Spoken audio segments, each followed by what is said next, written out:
nós vamos conversar hoje com Edvard Luz e nós vamos falar de marco temporal. Edvard, boa tarde. Olá, boa tarde, Fabélia e todos os nossos web espectadores do Sucesso no Campo. Satisfação estar aqui novamente. Olha, nós estamos aí com o marco temporal que momentaneamente o STF entendeu que está certo, aquela lei anterior é constitucional, não é isso? O entendimento do STF agora, por último? É confuso, o entendimento é confuso, Fabélia. Não tem nada de simples e nem de normal aqui. Na verdade, o que nós vimos foi o STF derrubando a tese do marco temporal, dizendo efetivamente, a gente já sabia disso, isso já foi feito, já parece notícia antiga, a tese caiu. A lei estava, a lei 14.701, que tinha sido aprovado, e tinha sido aprovada por maioria no Congresso, é bom relembrar, outubro de 2023, a Câmara dos Deputados aprova, o Senado aprova, a Câmara aprova, e vai à promulgação, só que, na verdade, vai à sanção do presidente. O presidente Lula vai lá e veta a lei do marco temporal, né? Veta a lei em novembro. Em dezembro de 2023, o Congresso derruba o veto do presidente Lula por maioria, a lei passa a valer, lei 14.701 passa a valer, mesmo com a tese do marco temporal derrotada no Supremo, tá? A partir de então, a FUNAI começa a participar, a promover uma série de demarcações corridas de 2023 para cá, 2024, há uma série de demarcações, nós vamos falar um pouquinho sobre elas, né, ilegais, irregulares, porque não obedeciam à Lei 14.701. 4 organizações vão e processam a lei, ou perguntam se a lei estabelece, né, a DINS e a ADOs e a COs, ação civil originária, contra essa lei. O ministro Gilmar Mendes estabelece um conselho para julgar, para avaliar a lei, e agora faz o julgamento. Derruba de novo a tese do marco temporal, mas diz que uma série de elementos na lei continuam valendo, Fabélia, continuam válidas. Dá para entender esse julgamento, Fabélia? Não. Eu não consegui, olha que eu não me considero a mais ignorante, tá? Sim. Mas eu tentei, eu fui anotando aqui, fui puxando um fio, aí chegou no momento que ele embaraçou tudo e eu não achei a ponta mais. Afinal de contas. Não dá para entender. Caiu a tese, a lei, ninguém sabe o que continua válido, o que não continua válido. O STF está querendo legislar. Parece, a impressão que dá, Fabélia, é o STF quer legislar, quer que se faça alguma coisa, mas não sabe o que fazer. Já faz tempo que ele está tentando ocupar o lugar do legislativo. É evidente. E para piorar, Fabélia, nós precisamos falar da PEC 48. Você já ouviu falar da PEC 48? Sabe do que é a PEC 48, Fabélia? Sim, vamos lá. Vamos lá. A PEC 48 é exatamente a PEC que muda esse parágrafo, que muda esse elemento na Constituição, dizendo que sim, que o marco temporal é sim 5 de outubro de 88. A PEC do marco temporal foi aprovada agora, acabou de ser aprovada no Senado, na semana passada, né? Antes, o julgamento do marco temporal iria começar, se eu não me engano, iria começar dia 15 de dezembro, como de fato começou, e na terça-feira da semana retrasada, portanto, há 2 semanas atrás, dia 9 de dezembro, salvo engano da data, se a data não estiver errada, o presidente do Senado, Davi Alcolumbre, pautou a PEC 48, que foi aprovada por maioria absoluta, 52 votos contra 14 dos nossos senadores, deu vantagem profunda sobre a PEC 48, dizendo que sim, que o marco temporal é sim 5 de outubro de 1988. Foi aprovada a segunda votação, mantendo os mesmos 52 votos e também e aumentou um pouco o número das pessoas, dos senadores que votaram contra. O fato é, a lei foi aprovada, a lei não, a PEC, essa emenda à Constituição, está agora aprovada. Essa emenda vai à votação na Câmara, tá? Que não foi ainda, Fabélia. Você quer perguntar algo sobre isso? Eu quero assim, então quer dizer, eu tenho uma PEC que está confirmando a Constituição. Exatamente. Tem uma PEC, uma proposta de emenda à Constituição, de autoria do senador Hiran, né, Hiran, lá do estado de Roraima, tá? Relatoria do nosso relator, do nosso querido senador Esperidião Amin, de Santa Catarina, que foi aprovada. Tá? A PEC vai à Câmara, tá? Já está na Câmara, para mudar a Constituição. Mudar assim. Detalhe. Mudar não, dizer exatamente o que todo mundo pensa, o que a imensa maioria do povo brasileiro pensa. É só lembrar de uma coisa, né? 52 votos de senador, 52 votos é mais do que o dobro dos 14. Né? Se você dobrar os 14, não dá 30. Tem que ter, mais três vezes maior. Né? Ou seja, isso representa bem o povo brasileiro, porque o povo brasileiro sabe que 5 de outubro é o dia do marco constitucional. E agora vem a grande questão. Por quê? Você tem dúvidas, Fabélia, de que essa PEC será aprovada na Câmara também? Não, isso aí... Não, a FPA já tem um trabalho muito intenso, é a maior bancada da Câmara. Então, ela vem já com esse trabalho e depois ainda chega lá. Quem não é da FPA ainda apoia também esse marco. Perfeito. Agora me diz você, porque eu tenho dúvidas. Se essa PEC for... Agora eu tenho dúvidas. Eu concordo contigo que a PEC será aprovada na Câmara, só não vai ser aprovada esse ano porque o recesso parlamentar começou sexta-feira passada, né? O Congresso acabou seus trabalhos.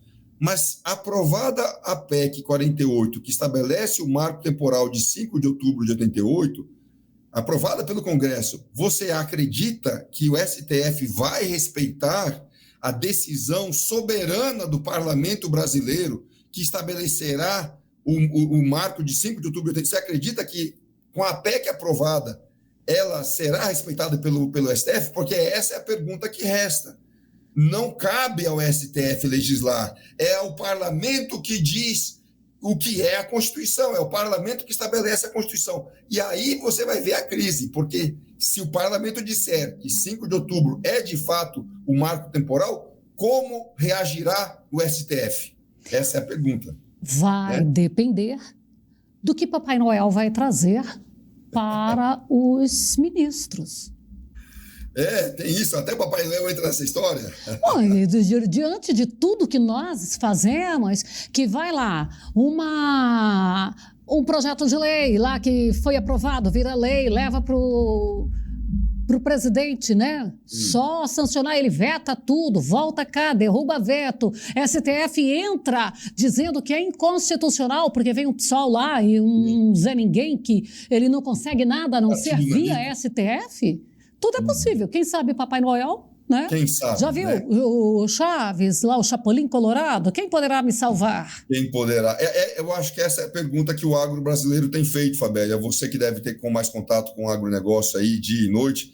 O que você está sentindo do pessoal? Porque a impressão que eu tenho é de insegurança completa, né? A impressão que eu tenho é de uma insegurança...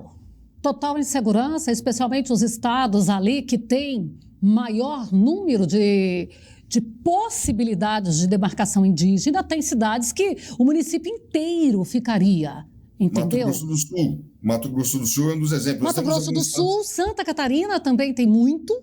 Oeste do Paraná. Oeste do Paraná. Então, assim, e a todo momento, porque o pessoal gosta muito de falar de latifúndio. Gosta de falar que o produtor rural tem muita terra. O produtor rural tem muita terra reservada, que ele não pode trabalhar, que em alguns lugares é 20% e alguns chegam a 80%. Agora, eu gostaria que, respectivamente, ocorressem também nos centros urbanos, que você deixasse uma parte do seu terreno sem fazer ali o uso apropriado, né? Sem fazer o uso e sem impermeabilizar. Para que tivesse, né, um pouco de encharcamento da água da chuva. Ia diminuir até aquelas condições de alagamentos. Imagina você deixando 80% do seu terreno na cidade, só para um jardim, uma grama, você poder plantar algumas plantinhas ali com uma arborização pequena, um arbustozinho. Eu considero uma intrusão do Estado na vida, na propriedade, né? O proprietário, ele tem imagina, você tem uma propriedade que não pode usar 80% dela. Não, e pior um pouco é que se pegar um fogo lá, naturalmente, esse produtor é culpado. Então, exato, tem todas essas coisas. Dá um avanço lá de javali, um ataque de javalis e acaba com uma nascente, sim, o produtor vai ter que ir lá recuperar com o próprio suporte. Né? Fabélia, eu quero também chamar a atenção, Fabélia, para uma reação que eu considero perigosa, né? Eu quero falar da reação dos nossos queridos advogados do agro. Eu os entendo, eu respeito muito a profissão de advogado, eu entendo que sem advogados não há efetivamente justiça, mas eu vejo os nossos advogados deveras esperançosos, né, com o voto do ministro Gilmar Mendes, dizendo assim, não, o voto não foi de todo ruim. E, de fato, é meio verdade, porque se de fato derrubou a tese do marco temporal, ele tentou manter alguns elementos, inclusive ele tentou reformular a lei e tudo mais e tal. Há alguns aspectos. Mas agora, quando ele fala que vai ter indenização, né, sem marco temporal, praticamente toda e qualquer terra pode ser reivindicada por indígenas, ainda que tenham entrado hoje, amanhã, ainda que você, produtor rural, você, minha querida, meu querido produtor rural de todo o Brasil, cuidado com a aproximação ou com a proximidade de populações indígenas. Porque se eles entram na sua propriedade hoje, amanhã, ou entrou o mês passado, o ano passado, não há muito como se você não conseguir tirar essa pessoa, impedir a invasão e não conseguir retirar em poucas horas, depois você não consegue mais, simplesmente não consegue mais. E aí o ministro propõe a indenização ou a troca da área invadida por uma outra área. São medidas, Fabélia, que assustam todo e qualquer proprietário, porque e fizeram um cálculo interessante, né? Se o problema das terras indígenas for só o dinheiro, o Brasil está lascado, porque tem lá fora, né, as nações do hemisfério norte, o que o judiciário não está vendo as nações do hemisfério norte têm o maior prazer, a maior alegria em contribuir para que as terras aqui no Brasil sejam demarcadas como terras indígenas. Se deixar por conta de indenização, os produtores de soja dos Estados Unidos e os produtores de soja, né, da Alemanha, fazem vaquinha para demarca o Brasil como terra indígena. Por quê? Porque é um concorrente a menos. É um concorrente a menos para eles. Então, o que o STF não está vendo é que haverá capital internacional para enviar, haverá de sobra. Né? Fizeram um cálculo que 200 bilhões de reais seria o suficiente para comprar todas as terras que os indígenas reclamam ou reivindicam como sendo terras tradicionais indígenas. A pergunta é, será que é isso que nós queremos? Será que essa é a solução para a questão indígena no Brasil? Não seria melhor e mais adequado estabelecer, de fato, marcos regulatórios para a demarcação de terras indígenas? Eu creio que sim, sabe, Fabélia? Eu creio que nós precisamos de um marco temporal, que é o marco temporal constitucional de 5 de outubro de 88, e é isso que ficará aprovado pelo Congresso na votação da PEC 48. Eu espero que essa PEC seja aprovada logo no começo de 2025, de 2026. Eu creio que nós precisamos de um marco do tamanho da terra, o marco de utilização. Não faz sentido algum, como aconteceu lá na cidade de Barcelos, no norte do país, o segundo maior município do Brasil é Barcelos, então é conhecido como a Altamira do Amazonas, né? A Altamira é o maior município do Brasil e fica no Pará. Barcelos é a segunda maior cidade do Brasil, fica no Amazonas, e estão reivindicando uma terra de 3 milhões de hectares para 115 pessoas, 130 pessoas. Não faz sentido nenhum, não tem lógica, não há lógica, não é preciso uma ideia, né, de uso, um marco do tamanho da área a ser utilizado. Outra coisa, marco do beneficiário, o marco do beneficiário, Fabélia. Você pode reivindicar uma terra indígena, Fabélia? Você pode se dizer indígena e reivindicar uma terra? Eu creio que não. Assim como eu também não. Eu não posso chegar, eu sou indígena, quero uma terra aqui. mas parece brincadeira, mas isso está exatamente assim. Tem lá na Bahia, lá no Pará, pessoas que são descendentes longínquos de indígenas. Não se sabe nem qual era a geração, se era tataravó, ex-avó, octavó, mas ele tem um olhinho puxado. Opa, eu sou índio também. Aí se autodeclara indígena, pensa num nome qualquer, né, imagina um nome qualquer, ou é sugerido, nós já vimos casos, por exemplo, que o grupo se disse Pataxó, e os próprios Pataxó disseram, não, vocês não são Pataxó. Que nome a gente vai colocar? Aí alguém lembrou que tinha o nome de uma vassoura chamada Vassoura Tupinambá. E aí essa pessoa, esse Tupinambá aí não parece nome de índio, não é nome, se autodeclararam Tupinambá por causa do nome da vassoura. Isso ficou escrito numa tese. Sabe? Então, isso está acontecendo no Pará, na Bahia, vários estados do norte e do nordeste. Pessoas que se autodeclaram indígenas sem qualquer fundamentação sociocultural, fundamentação histórica, né? Só porque há uma herança longínqua. Será que é isso que diz a Constituição? Será que a Constituição não especifica que as terras indígenas só podem ser reconhecidas por aqueles que possuem, né, uma cultura, uma identidade, uma cultura, uma história, né, tradições diferenciadas, uma língua indígena?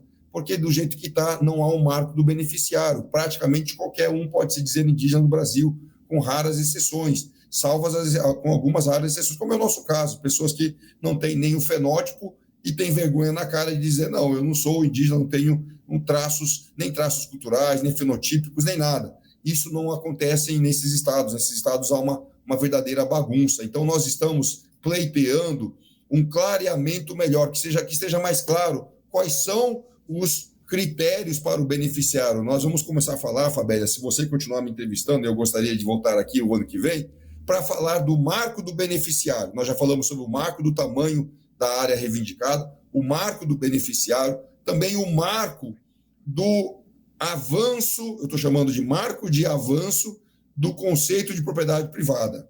Uma coisa é você demarcar uma terra para índios, efetivamente indígenas, que nunca e nem conhecem a noção de propriedade privada. Outra coisa é você demarcar uma área para uma população que já tem mais de 400 anos de contato, vive no norte ou no nordeste, vivendo e sabe muito bem o que é propriedade privada, e não só sabe, mas reivindica essa terra justamente porque quer a propriedade privada. Justamente porque quer tomar do proprietário a propriedade dele, para fazer o quê? Para depois arrendar essa terra para o proprietário, o mesmo que antes era o proprietário, e viver na sombra, viver pegando arrendamento de terra. Desse jeito não funciona, né? Desse jeito não dá certo. Fabélia, você concorda comigo que é uma deterioração? Aqueles que se intitulam indígenas, porque se eu chegar lá e falar que eu sou, não podem nem recusar esse título para mim, né? É discriminação. Eles têm que me aceitar ali. Agora, já se sabe também que foram inscritos no Brasil muitos estrangeiros como índios brasileiros. No Brasil, recentemente, o cálculo, né? Ou seja, a multiplicação da população indígena, o IBGE se vangloria, né, de ter crescido, a população indígena cresceu praticamente, mais que dobrou nessa última década, né? Eles saíram de 800 mil, por volta ali, o censo de 2010 dava 800 mil, e agora está dando mais de 1 milhão, mais que dobrou o número de indígenas, né? O que nós vimos além de um crescimento absurdo do número de pessoas, absurdo, incompreensível, né, e que altamente questionável, do número de pessoas que se dizem indígenas, nós vimos também uma verdadeira importação, né, ou seja, um processo de migração estimulada de indígenas de outros países, indígenas do Paraguai, da Argentina, Bolívia, todos os países lindeiros na fronteira oeste do país, né, Paraguai, Argentina, Colômbia e, sobretudo, Venezuela. Veja você, nós temos um grupo inteiro. Seu áudio está picotando um pouco aí, alguma coisa aí que está dando um mau contato? Não, talvez a internet. Melhorou agora? Tá, não, Melhorou? tô te ouvindo. Aí tá, assim, às vezes dá uma picotada, mas realmente pode ser oscilação da internet. Continuemos. Na Venezuela, nós tivemos um grupo indígena inteiro chamado os Warao. Warao, W-A-R-A-O. Quem quiser pesquisar na internet, Warao no Brasil. É um grupo que inteiro saiu da Venezuela, quase todos para cá. Você anda em qualquer cidade do norte e muitas cidades do nordeste e você encontra indígenas Warao na rua. E eles são defendidos pelo Ministério Público Federal com unhas, garras e dentes, né, com tudo que tem direito, obrigando o Brasil a tratá-los como se fossem índios brasileiros, só que não são. Eu estou hoje em João Pessoa, na Paraíba, e eu tive notícia de que aqui em João Pessoa, inclusive, há uma casa de saúde destinada exclusivamente para eles, né? Então, o Brasil gasta dinheiro, gasta país, e isso sem consulta à população, sem ninguém saber. Não sei se vocês tinham essa informação, eu mesmo, só agora que, muito recentemente, comecei a falar, mas, gente, vai faltar querer demarcar uma terra indígena para os Warao, né? Demarcar uma terra indígena para os índios venezuelanos. Pode isso? Será que o povo brasileiro aprovou essa medida? Né? Nós não somos contra a demarcação de terras indígenas para indígenas brasileiros. Mas não é isso que diz o texto constitucional. O texto constitucional marca a demarcação de terras indígenas para povos de outros países, não é isso? A gente está aqui com dificuldades com o áudio do Edvard.